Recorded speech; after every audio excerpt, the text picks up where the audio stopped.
Next, દરેક r metre ત્રિજ્યાની બે પાતળી સમાન રિંગ એક જ અક્ષ પર એકબીજાથી r મીટર અંતરે રાખેલી છે.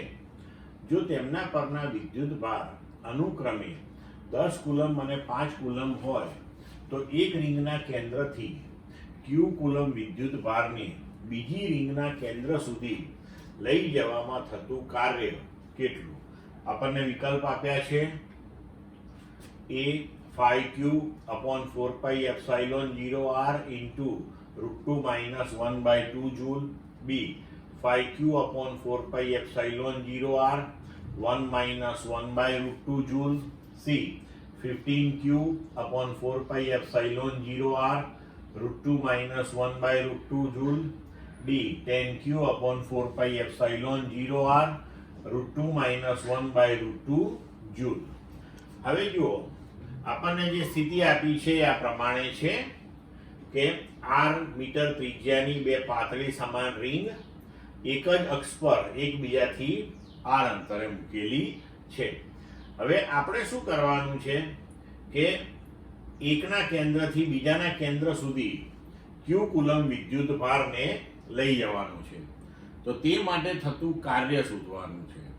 હવે આપણે જાણીએ છીએ કે જો q કુલમ વિદ્યુત ભારને એક બિંદુએથી બીજા બિંદુએ લઈ જવો હોય તો તે માટે કરવું પડતું કાર્ય q ઇન્ટુ એ બે બિંદુઓ વચ્ચેનો વિદ્યુત સ્થિતિમાનનો તફાવત.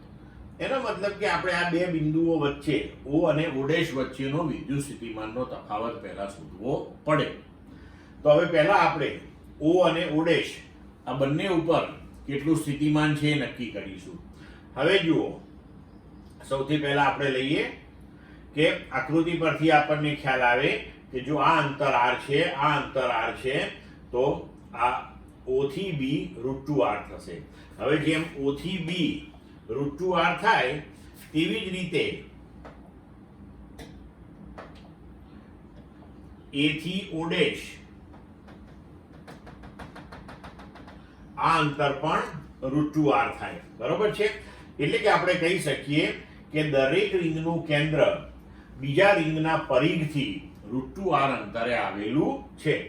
હવે આપણે દરેક રિંગના કેન્દ્ર o અને o' ઉપર કુલ વિદ્યુત સ્થિતિમાન શોધીએ.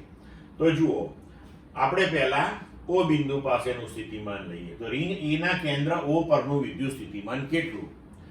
તો A રિંગ ઉપર q1 વિદ્યુત ભાર છે, B રિંગ ઉપર q2 વિદ્યુત ભાર છે. તો A રિંગ જે છે એના પરના q1 વિદ્યુત ભારના લીધે કરીને એના પોતાના કેન્દ્ર પાસે સ્થિતિમાન આપણે લઈએ VA અને B રિંગના q2 વિદ્યુત ભારના લીધે કરીને કેન્દ્ર O પાસેનું સ્થિતિમાન લઈએ VB. તો હવે VA કેટલું થશે? તો કે 1/4πε0 q1/r. અને એવી જ રીતના q2, તો એ આપણે એવી રીતે વિચારવાનું છે કે ધારો કે અહીંયા તમે એક નાનો એલિમેન્ટ લઈ લો કે જેની ઉપર dq વિદ્યુત ભાર છે. તો આ dq થી o √2r અંતરે થયું. તો એનું સ્થિતિમાન તમે શું લખી શકો કે 1/4πε0 dq/√2r. પણ હવે આ રિંગને આપણે આવા અનેક વિભાગોમાં વિભાજિત કરીએ તો દરેકે દરેક વિભાગથી આનું અંતર √2r થશે. દરેકમાં રહેલો વિદ્યુત ભાર dq લઈએ તો દરેકના લીધે સ્થિતિમાન અહીંયા આ પ્રમાણે થશે. અને બધા સ્થિતિમાનનો સરવાળો કરીએ આપણે તો આ dq એ બધાનો સરવાળો કરીએ તો પરિણામી વિદ્યુત ભાર આપણને કેટલો મળવાનો? q2. એટલે આપણે એ સીધું જ આપણે q2 ના લીધે નું સ્થિતિમાન લખી શકીએ 1/4πε0 q2 અને પરિઘથી અંતર છે √2r. એટલે નીચે આપણે લખ્યું √2r.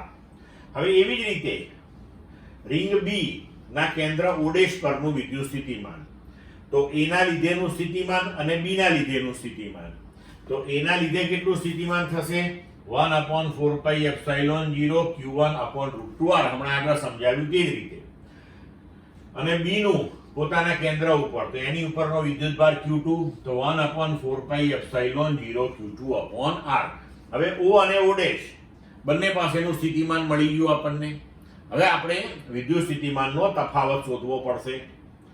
તો O અને O' વચ્ચે વિદ્યુત સ્થિતિમાનનો તફાવત, તો V1 - V2 એને ડેલ્ટા V કહીએ.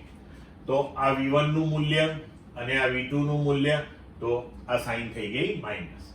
હવે આપણે અહીંયા આગળ 1/4πε0R આમાંથી અને આમાંથી કોમન કાઢી લઈએ, તો કૌંસમાં વધશે Q1 - Q2, અને આ બાકીના જે બે પદ બચ્યા આ બે, એમાંથી આપણે -1/4πε0 કોમન કાઢીએ.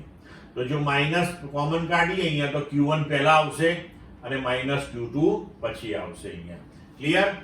હવે જુઓ, આ જે બે આપણી પાસે પદ આવ્યા એમાંથી આપણે Q1 - Q2/4πε0R Q1 - Q2/4πε0R common લઈ લઈએ, તો વિદ્યુત સ્થિતિમાનનો તફાવત આપણને મળી ગયો. Q1 - Q2/4πε0R, અહીંયા 1 બચશે અને માઇનસ અહીંયા 1/√2. હવે વિદ્યુતભાર Q ને O થી O' લઈ જવા કરવું પડતું કાર્ય, વિદ્યુતભાર ગુણ્યા વિદ્યુત સ્થિતિમાનનો તફાવત, તો W = Q × ડેલ્ટા V. તો ડેલ્ટા V નું જે આ સૂત્ર છે એને Q ની સાથે અહીંયા મૂકી દીધું. હવે Q1 અને Q2 ના મૂલ્યો તમને આપેલા છે, 10 અને 5 કુલમ. તો Q × 10 - 5/4πε0R 1 - 1/√2. તો આપણો જવાબ થયો 5Q/4πε0R 1 - 1/√2 જૂલ. મતલબ કે આપણો જવાબ થયો વિકલ્પ બી. ક્લિયર?